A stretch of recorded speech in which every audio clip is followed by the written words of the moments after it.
By the end of the 16th century, Spanish conquistadors had set their sights on North America, rumored to be home to limitless riches. Using a 1,600-mile trade route from Mexico, called the El Camino Real, the first settlers streamed into what is modern-day New Mexico. Rather than finding gold and silver, they encountered a complex civilization, the Pueblo, who thrived here for hundreds of years. Santa Fe is the seat of power for the Spanish conquistadors of the 17th century, and still today, the capital of the state of New Mexico.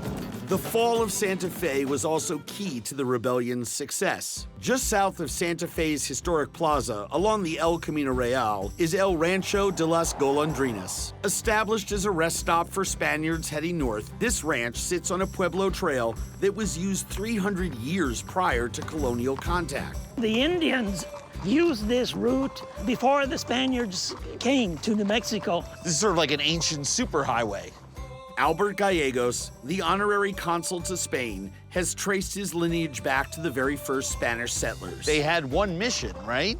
Their mission was to come to New Mexico to colonize, also to Christianize the Indians. Gold, glory, and God. Yes. Colonization came at a steep price for the Pueblo, who were forced into slavery on Spanish ranches and ordered to give up their age-old traditions. The colonial experience was a cruel one. Well, yes. The Pueblo, who had for centuries dealt with rival tribes, weren't about to submit so easily.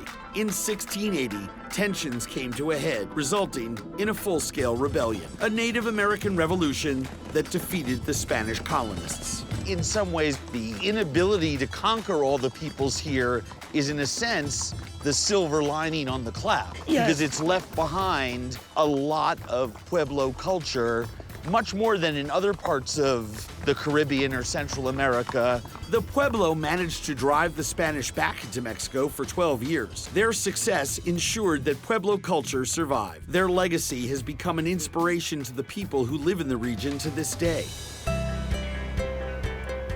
Cebastian Rose and Robin Moore craft organic products based on native food staples and lead foraging tours for ingredients used in pre-colonial Pueblo cuisine.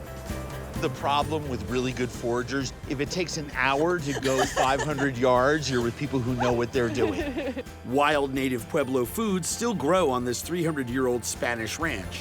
What we're looking for over here are buffalo gourds, and it's kind of like an Easter egg hunt. And a lot of people will tell you that, oh no, don't eat those, they're poisonous. And there's some truth to that. I love the fact that if we eat these, we might die. You have to get all the flesh off the seeds, but then you can eat the seeds. The honey locust tree is a delicious, delicious sweetener that doesn't have all of that gross white sugar taste to it. That is fantastic. With almost like banana undertones, don't you think? Like banana and kiwi? Completely. I'm really bad because I'm not a collector, I'm just a consumer. My ratio of harvest to snack is extremely, it's almost 1-to-1. Cebastian and Robin believe these foods can help solve our modern obesity epidemic, ancient wisdom that would have been erased if not for the Pueblo warriors. This is the way out of a horrific health problem that we have in this country and a reliance on sugar. Native fruits and plants can also survive our changing climate. Going back to eating more wild and perennial crops, things that can handle these extremes. There's a lot of prickly pear out here. See if it has any fruit. Just go ahead and scoop out the goo and the flesh. The flesh is the tastiest part. Yeah. Nothing tastes like that. There's also a little bit of sort of wild honey sweetness to it. So delicious and so much different than when you go to a store. Tastes like New Mexico.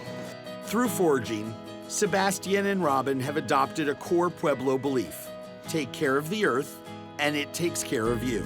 You just get a totally different relationship with the world around you. You want to protect it because it's like, that's my food supply. Yep. Here at El Rancho de las Golondrinas, just outside Santa Fe and on the El Camino Real, Cebastian Rose and Robin Moore are cooking with foraged local foods that the Pueblo were eating since, well, forever.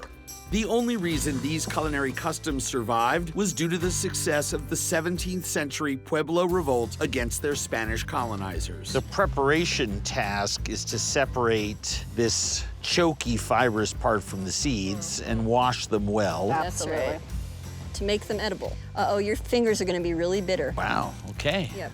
Really? Yep, absolutely. The flesh surrounding the buffalo gourd seeds contains a bitter toxin that protects the plant from herbivores. Native Indians learned that the seeds were edible and just needed to be rinsed to reveal their sweetness. We didn't touch those ones.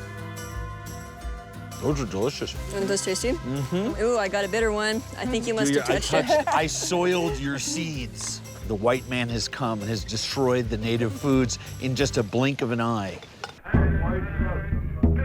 Pueblo religion was directly linked to the land.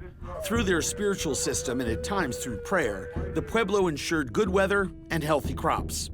Spanish missionaries banned ceremonial dances and prayers and burned the Pueblo's ritualistic masks. In the 1670s, drought, famine, and disease ravaged the region, and many Pueblos believed their gods to be angry, a spark that led to the revolt years later. So is this the famous acorn mush of yore? Yes, it is. Acorns were shelled, ground into a fine flour, mixed with water, simmered and thickened to create a part of the most ancient Puebloans' daily meal. There you go. So you give it to the 4-year-old to lick the spoon? That's the plan. Cholla cactus blooms sautéed with wild herbs.